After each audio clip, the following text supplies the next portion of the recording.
envy people who go to Paris for the first time. It's not that I want to redo that or anything, or that it matters whether they're 15 or 35.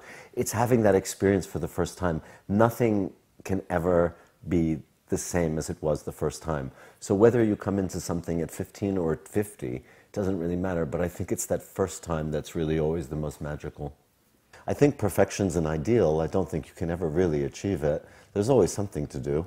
I mean, I keep adding tattoos and piercings and all sorts of stuff, and I don't know, maybe, you know, who knows what I'll do in the future, but I'd like to think that I'm not done.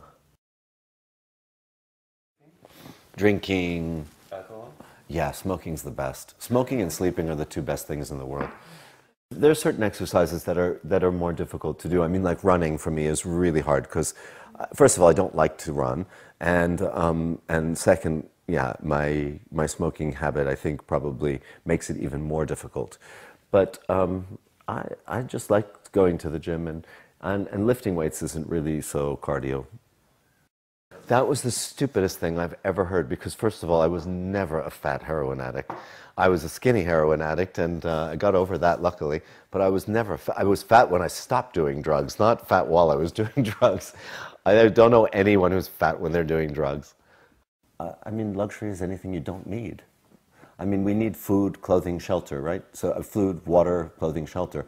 But I think, you know, I mean, this is a luxury, right? Because it doesn't need to look like this. I mean, good wine, good food, beautiful interiors, you know, nice clothes. Those aren't necessity. They're luxuries. So it's all luxury.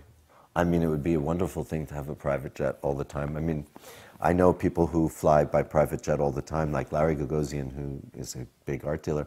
He has a private jet and flies all the time. And luckily, I've hitched a ride on his plane a few times, and it is not overrated at all. It's a really great way to travel.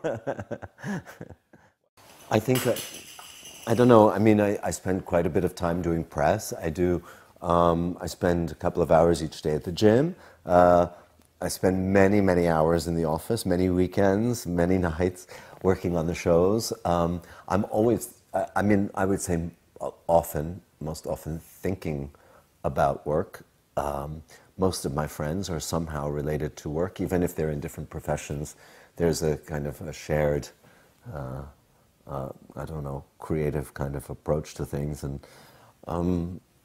so I don't know if I separate my personal and professional life so much, because I think it's kind of all intertwined.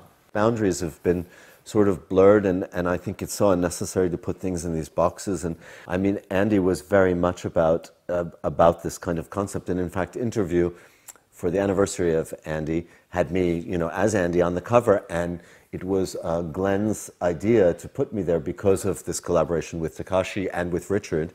And he said, you know, this would have been Andy's, you know, dream come true, the combination of art and commerce and stuff. And Victoria was in the audience, and so I went to Jürgen afterwards, and I suggested her, and Victoria, of course, would never have been the type of person that I think someone would have thought of as our customer, you know.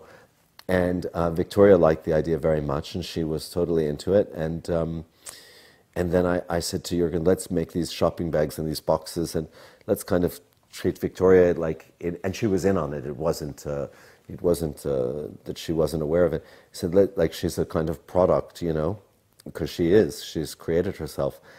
And then when the pictures came back, I think the first image we ran was, it said Victoria Beckham shot by Jürgen Teller, and it was just her legs out of the shopping bag. So you didn't even, and it was so anticipated that she was going to be in these ads. It had been on all these blogs and everything. And then the first image you saw was just the legs coming out of a shopping bag. But that was Jürgen's idea. I remember when I went to Jürgen and I said I would really love to do Cindy Sherman for the campaign. And I called up Cindy and I said, Cindy, would you do this? And she said, well, I'll only do it if I shoot it. I won't be a subject. I mean, I don't want to sit for my portrait by Jürgen Teller. She said, but I'd love to do it. So then she and Jürgen, she created this whole family of characters, and she dressed up, she transformed herself as well as Jürgen into these different members of the family, and they wore this collection. And then Jürgen, we published a book which was the work of Jürgen and Cindy, and it was a great collaboration.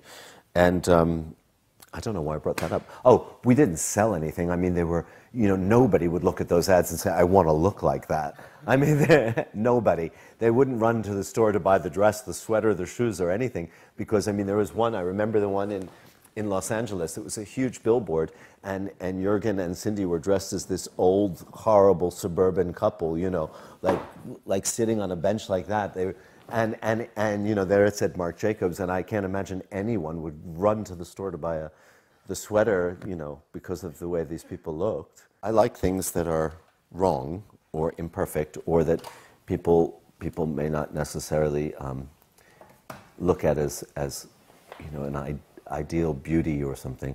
So I'm quite, you know, again, I've often said, you know, my favorite artwork ever was or is the LH au cul by Marcel Duchamp, the Mona Lisa with the mustache.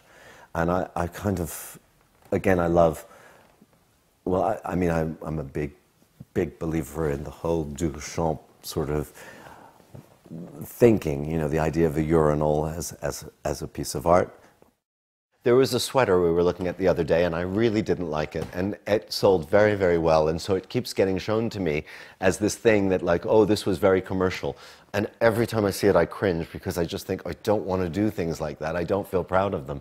But then, you know, sometimes you have to close one eye and just do it.